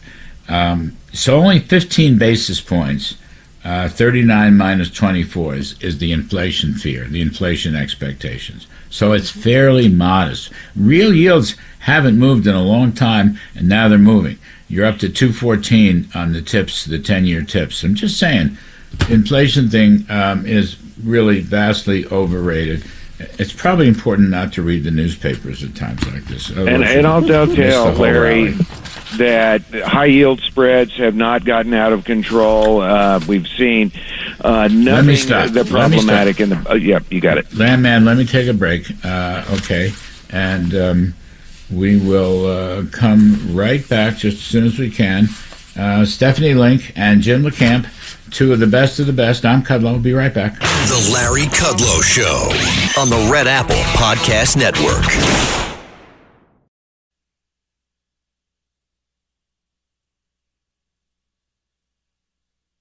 The Larry Kudlow Show on the Red Apple Podcast Network.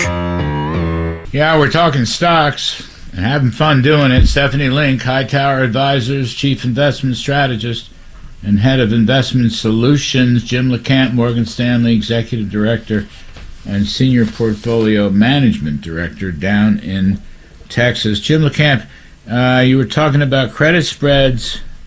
I think you were at the end, and I'm just looking on my sheets. The Moody's BAA spread against Treasuries year to date has fallen 13 basis points, and the Merrill Lynch high yield spread against Treasuries has fallen 4 basis points.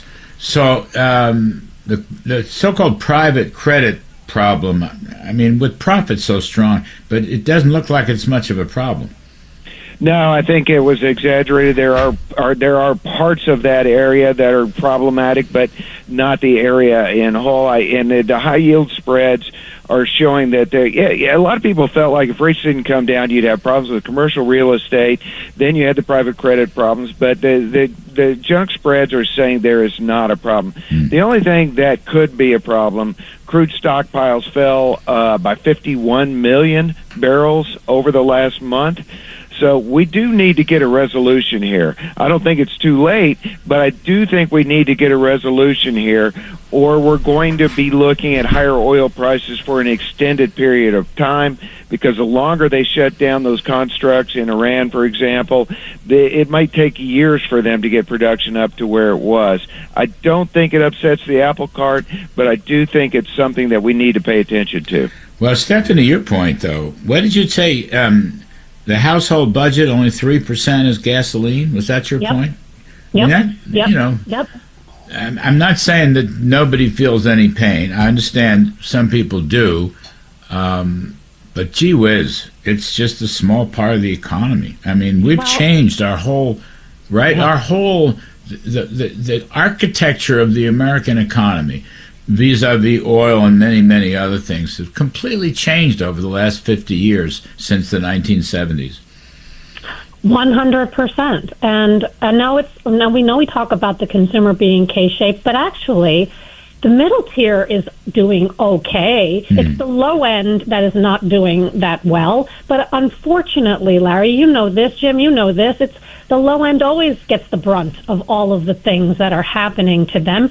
And a lot of the reason why the middle end and the upper end are doing so well is because they have a home, and the homes have appreciated in price over the last decade or two. And they also have equities. And equities have been on fire for the last 3 years, and people feel pretty good. So it's the wealth effect on the upper end and part of the middle end, too. We want to make sure we can help the lower end, but right now it is what it is, and it's driving, it's like the 80-20 rule. It's driving the overall consumption. And by the way, the consumer is still focusing on services, which is 75% of consumption. So these are important things to watch. Oh, by the way, I would just say one thing real quick. Brian Moynihan, he's the CEO of Bank of America. He was on the WallStreetJournal.com last week and said, in the month of April, the consumers were spending 5%. They have credit card data, so they spent 5%. 50 basis points was just gasoline. The rest was all over the place, he said. He said credit is absolutely tame. Delinquencies are going down. Net charge-offs are going down. And then the most important thing is their loan growth is above trend. They're running at about 9-10% loan growth. And that's what we want to hear from the banks, because that's the fuel to the economy. That's all true. Senior loan officer surveys have been very strong, very robust, and it's very easy to nitpick and find problems. And there are potential problems out there. As Stephanie said, if rates go above 5%, that could be a problem from an asset allocation standpoint.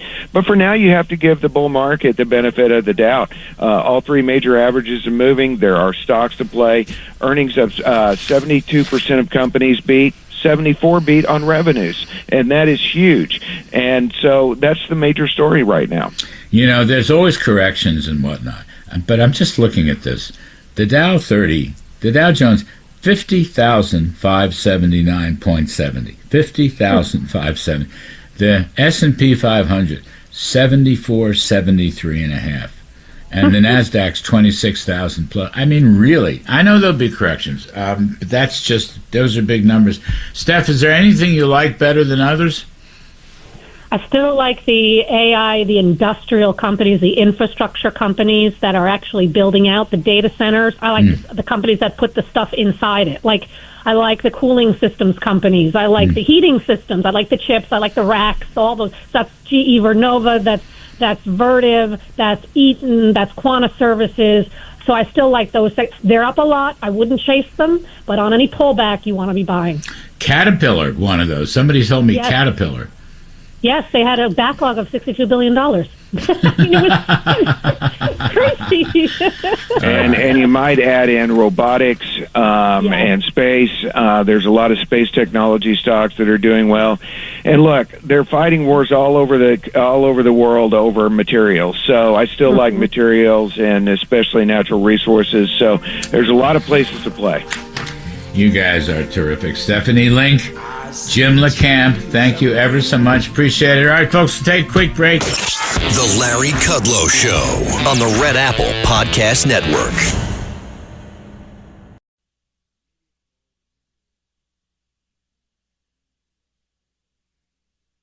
The Larry Kudlow Show. Entertaining and informative on the Red Apple Podcast Network. So we'll continue the discussion. President Trump says he's 50-50 on Iran deal or bombs.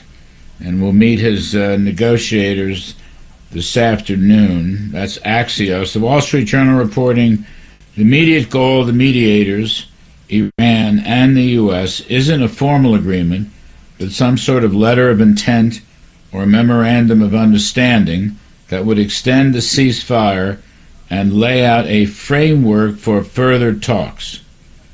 All right, a framework for further talks, which would probably mean if this framework comes up, they'll release assets, money to Iran, maybe in return for some kind of loosening of the Strait of Hormuz, who knows. But the red lines on nuclearization and enrichment and so forth that the president is stuck with would be subject to further talks. So that's all I know. Steve Forbes is here, chairman and editor-in-chief of Forbes Media. His latest book is Inflation, What It Is, Why It's Bad, and How to Fix It. Steve Moore, WABC radio host of More Money, coming up right after this show on most of these same radio stations. And ace pollster John McLaughlin, who is a prince because he's been very flexible today, and we appreciate that. CEO of McLaughlin and Associates. Steve Forbes, I begin with you. What do you make of this new news? We had General Keane on earlier in the show. He was quite disappointed in this news. We had Alex Gray, former chief of staff of the National Security Council. He was quite disappointed in this news. We don't know everything there is to know, but what do you think about the rumors? The rumors, if there's any substance to them, when it looks like there is, I'll be blunt with you, Larry, is a huge strategic defeat for the United States. The idea that we can cut a deal that's going to have any durability and credibility going out in the years ahead is preposterous. This is a bad government. We've known from the beginning they'd try to string this thing out to undermine our will to destroy that regime. And if we had not done that ceasefire several weeks ago, Larry, the war would have been over today. Oil prices would have been coming down. The Strait of Hormuz would have been opened, and this crisis would largely be behind us. So the idea you can do anything constructive with this regime, we should have known after 47 years, is preposterous. And it's a huge disappointment that the president would even consider such a thing. I hope it's all false and that we resume and finish what we should have done 6 weeks ago. Otherwise, even though the economy is showing real signs of vigorous life, and there are some other good things out there, what's happening overseas is going to cast a real dark cloud on our future if this holds. Trump has never made a bad deal, and I have a lot of faith in him. But Steve Forbes, I'm inclined to agree with you. Although, we don't know what we don't know. But right. It's a disappointment. When General Keane came on to mention this, it was quite shocking to me. Roger Wicker, the chairman of the Senate Armed Services Committee, said yesterday publicly that it's time to get this thing over with, complete the bombing. So that was the last word I had until these rumors broke. John McLaughlin, just politically, if it's not a good deal, John, is it going to really help in the midterms? Well, I was doing the polling for the Trump super PAC against Congressman Massey, and Congressman Massey at one point was a popular incumbent and been there for 14 years, but he was voting against the Republicans on key issues. We made an issue of it, but we had him down 7 points on Sunday, and he ended up losing by 10. But in the same surveys, we had 3/4 of the people wanted to, suspend the federal gas tax, but they also wanted to confiscate the assets from Iran to lower the price of gas and pay for the war. We've frozen assets, and now I hear in this deal they're talking about giving money back. And by the way, we posted a national survey yesterday that last month we had 60% to 30% public opinion was on the side of the president that we ought to finish the job. Mm-hmm. And in this also the survey, they said Iran should not, 71 to 16, this is 1,000 likely voters across the country, Iran should not be allowed to block, attack, mine, or extort ships in the Strait of Hormuz. By the way, that jives with the Harvard-Harris cap poll, Mark Penn's poll, which was out about 10 days ago. 70%, basically support Trump on the war. When you phrase it in terms of nuclear weaponry and so forth, the same thing. Steve Moore, on this point, it's not likely, unless hundreds of ships pass through the Strait of Hormuz, okay, if that's part of this deal, that would make it probably more popular, I guess, and bring down oil prices, and gasoline prices too.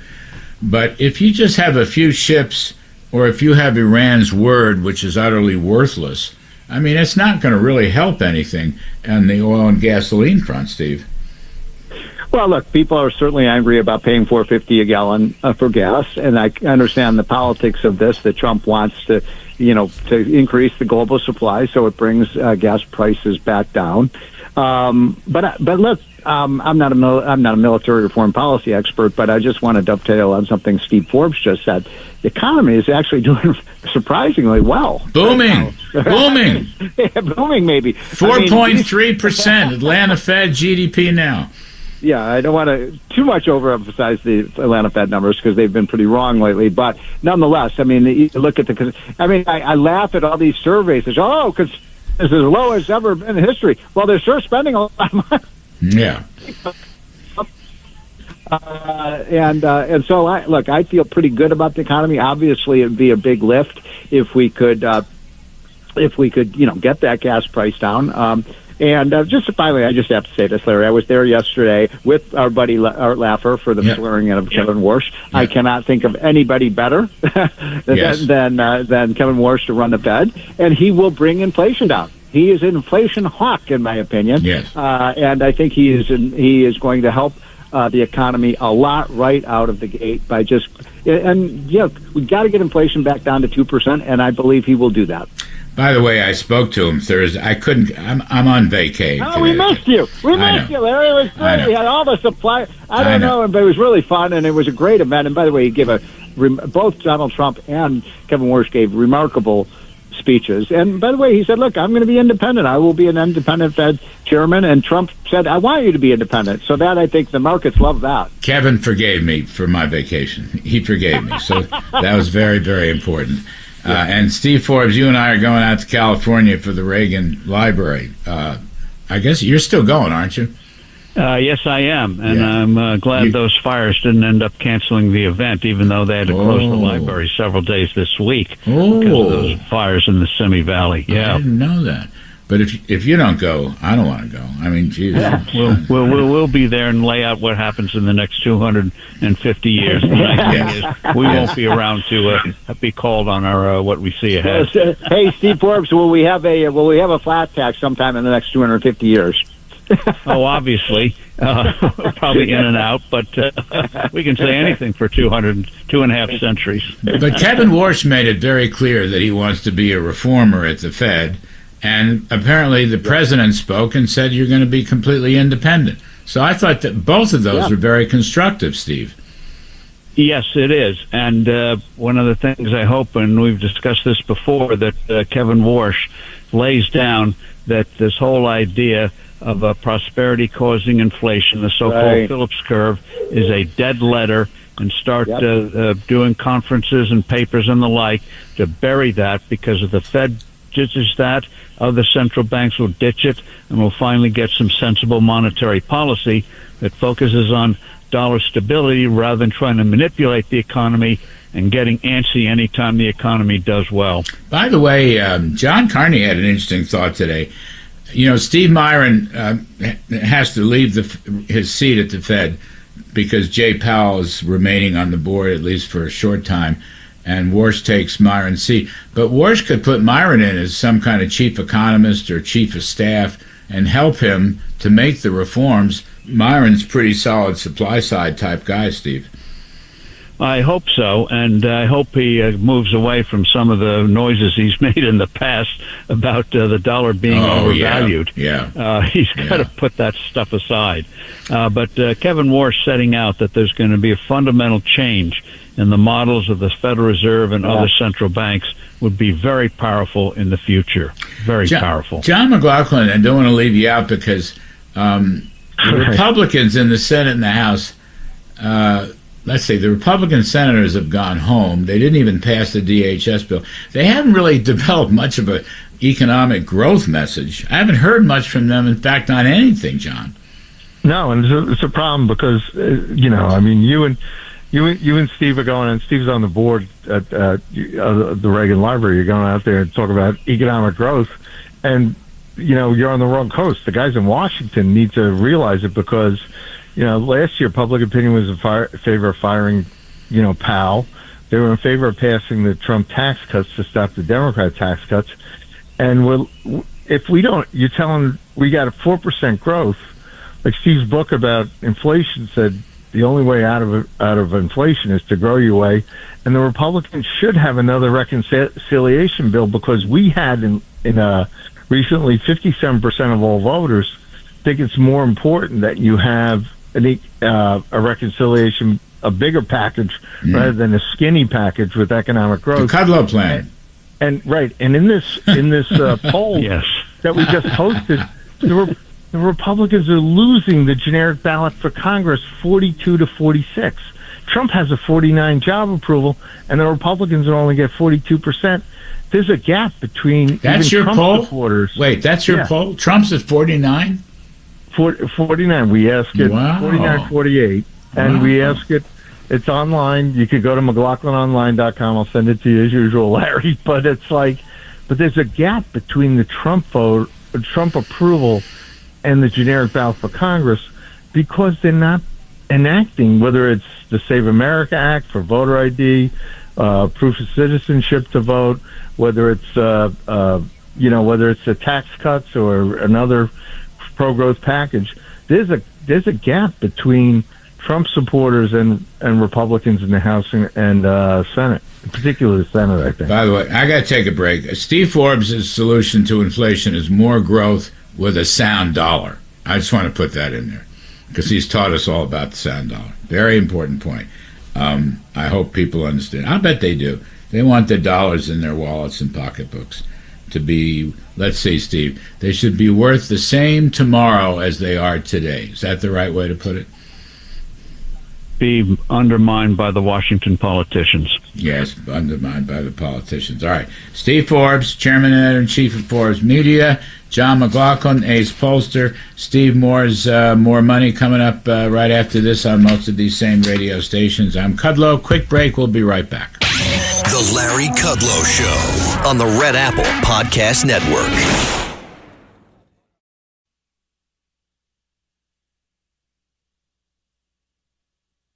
The Larry Kudlow Show. Entertaining and informative on the Red Apple Podcast Network.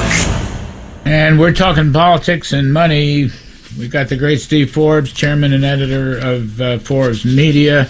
We got Steve Moore, WABC radio host of More Money, coming up on most of these same stations after this show. And Ace Pollster, John McLaughlin. Steve Moore, interesting piece in the Prosperity Hotline. The census in 2030 is going to be even more tilted towards more red seats, more red congressional seats, and fewer blue seats. That's on top of California's gas price, which is now $6.50. Well, just a couple comments on that. By the way, happy Memorial Day, and we pay a great debt of honor to the people, men and women, who have done so much for our country. Yes. The red states could pick up as many as 12 additional congressional seats as a result of this massive migration that's been going on now for the last 15 years of people out of high-tax blue states into low-tax red states. And it just continues day after day after day as people really are voting with their feet against the high regulation and high taxes of these states. And by the way, the division between high tax states and low states is actually getting wider. So all the blue states right now, including Washington State, New York, California, my home state of Illinois, are raising their taxes, and so many of the red states are cutting them. And so you are seeing a big and change in wealth into these red states. And on the other point that what was the gasoline, $6.50. Speaking of taxes, so this is pretty remarkable. I mean, they're paying now as high as $6.50 a gallon now in New York, and someplace $7 a gallon, and so. The Chevron now has these signs at the service stations all across the state that say, if you're angry about high gas prices, you should be, and blame Sacramento and the governor of California for the anti-fossil fuel policies and the high taxes. And now basically Newsom has come back, and now he's taxing Chevron. I've never seen anything like this. He's telling shoppers, don't shop at Chevron. I mean, if I were Chevron, I'd just shut down my gas stations there and move somewhere else. I mean, it's unbelievable. I know it is. I mean, what kind of governor attacks companies in his own state? There's a difference. One of my favorite Wall Street Journal editorials, there's a difference between 14.8% and zero.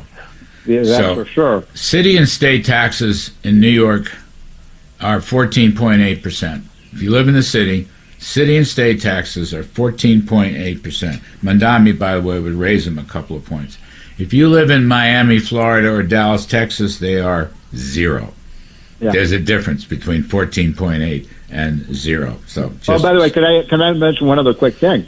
I just want to welcome Jeff Bezos to the supply side. I mean, have you been listening to what he's saying? Yes. I mean, he used to be a dyed-in-the-wool liberal, and now he's saying taxes do matter. I guess he's reading Steve Forbes' books or something, because he is on our side now.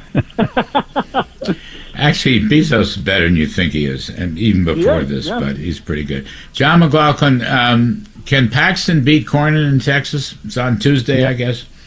Yes, there's been a poll out that I'm watching the media polls. I'm not active in that race, but Paxton is up by about 20 points now. It's all because whoa. Cornyn had his shot of. The Trump voters are very loyal to Trump in Texas, and primaries are not our problem right now because they're very loyal to President Trump. It's the general election that would be a problem, but. we got to keep these Trump voters excited so they keep coming out. So, can you send me, by the way, the poll it's your poll, likely voters, that you talked about a few moments ago. Will you send me something on that? Yes, I will. Forbes and I are going to talk about that when we have our fireside panel out in California. I think that's really very, very interesting. Steve Forbes, speaking of politics, what did you think of the Democratic autopsy? What do you think about that? I think it was an autopsy of the bankruptcy of the ideas of the Democrat Party. We know why they lost. They had the wrong solutions, the wrong ideas, the wrong candidates. And amazingly, when you look at the candidates for 2028, they're all coastal candidates. That's not going to win a national election. And that underscores the need to get the Kudlow plan, a big, fat, juicy reconciliation bill with tax cuts across the board, especially for middle-class people in those middle brackets. Pass that, and then the Republicans have something positive going the elections with, because not just gas prices people are worried about, they're also worried now about interest rates going up. Mortgage rates are starting to inch up. Not a good thing. That's why get this war over with a true resounding victory, get that good reconciliation bill through, and November won't be an unhappy time. It'll be the opposite. Happy days will be here again. It's still there. You're right. It's still there for the taking. Oh boy, we're going to have to work through that all weekend long and see what happens. Steve, the housing bill, I don't know if they've actually passed this housing bill, but my point is the least they could have done was inflation index the capital gains tax, so you'd unlock a lot of housing assets. I mean, really, Steve, just what is wrong? We've been fighting for this for so many years. It makes so much sense. Did the bill pass, Steve Moore? I didn't even know if it passed. I'm not sure it passed. I don't think it passed. I don't know, but it's not a good bill. And incidentally, the best thing you could do is free up housing by letting people sell their homes. Yeah, unlock it. All right, fellas, I can't thank you enough. Steve Forbes, Steve Moore show's coming up after this. John McLaughlin, please send me your poll. Folks, I'm Kudlow. Thanks for listening. Be back next weekend.